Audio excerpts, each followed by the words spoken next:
तो आज हम एक ऐसी कहानी में उतरने वाले हैं जो बदले और एक भयानक श्राप के इर्द गिर्द घूमती है।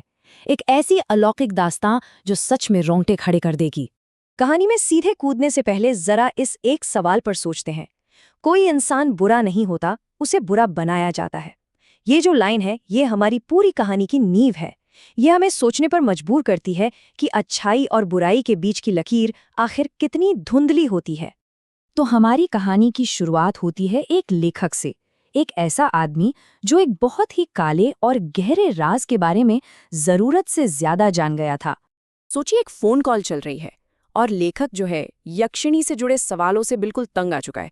वो साफ साफ कह देता है, अब और सवाल नहीं, जो जानना है किताब के दूसरे हिस्से का इंतजार करो। उसकी आवाज में एक डर सा है, जैसे उसे पता हो कि वो किसी बहुत बड़े खतरे के मुहाने पर खड़ा है। और फिर अचानक से फोन कट जाता है। लेखक बिल्कुल अकेला है और चारों तरफ एक अजीब सी खामोशी छा जाती है। अभी कोई नेटवर्क की दिक्कत थी या कुछ और तभी जो नहीं होना चाहिए था वो होने लगता है।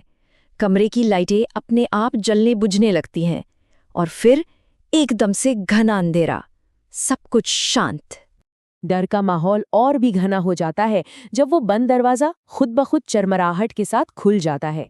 ये साफ था, कमरे में कोई अनचाही ताकत आ चुकी है। लेखक को समझ आ जाता है कि वो अब अकेला नहीं है। और फिर उस घुप अंधेरे से एक आवाज फुसफुसाती है, मैं यक्षिणी हूं और मैं तेरी मौत हूं। वो आवाज जो उसके सारे डर को सच कर देती है। इसके ठीक बाद एक दिल दहला देने वाली चीख गूंजती है और दरवाजे के नीचे से खून की एक धार बहकर बाहर आने लगती है।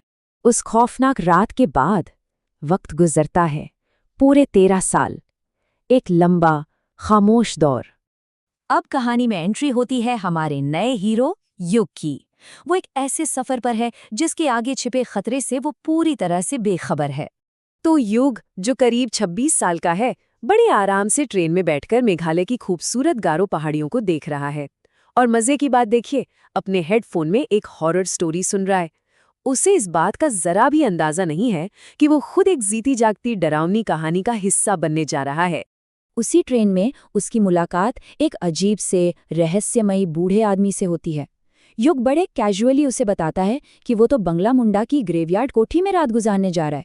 बस इतना सुनना था कि उस बूढ़े आदमी के तो चेहरे का रंग ही उड़ गया। वो युग को रोकता है, उसे चेतावनी देता है कि वो कोठी पिछले 13 सालों से बंद पड़ी है और वो यक्षिणी का दूसरा ठिकाना है। वो बूढ़ा आदमी फिर यक्षिणी की पूरी कहानी खोलकर रख देता है। वो बताता है कि उसके 2 ठिकाने हैं, किश्नोई नदी और वही ग्रेवयार्ड कोठी। वो पूर्णिमा और अमावस्या की रातों में शिकार पर निकलती है, अकेले मुसाफिरों को अपने जाल में फंसाती है और फिर उनके दिल का खून पीकर उन्हें मार डालती है। और जैसे ही युग ये सब सुनता है, वो कहीं और ही खो जाता है, अपने बचपन की यादों में। यही हमें पता चलता है कि इस कहानी से उसका नाता कोई नया नहीं, बल्कि बहुत गहरा और पुराना है। मतलब एक कहानी जो उसने बचपन में सुनी थी, उसने जैसे उसकी पूरी जिंदगी का रास्ता ही तय कर दिया था।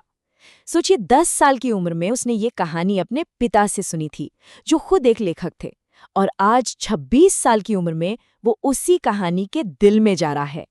युग को अपने पिता की बताई हुई एक एक बात याद आने लगती है। यक्षिणी शिकार कैसे करती है, उसका पूरा तरीका स्टेप बाय स्टेप।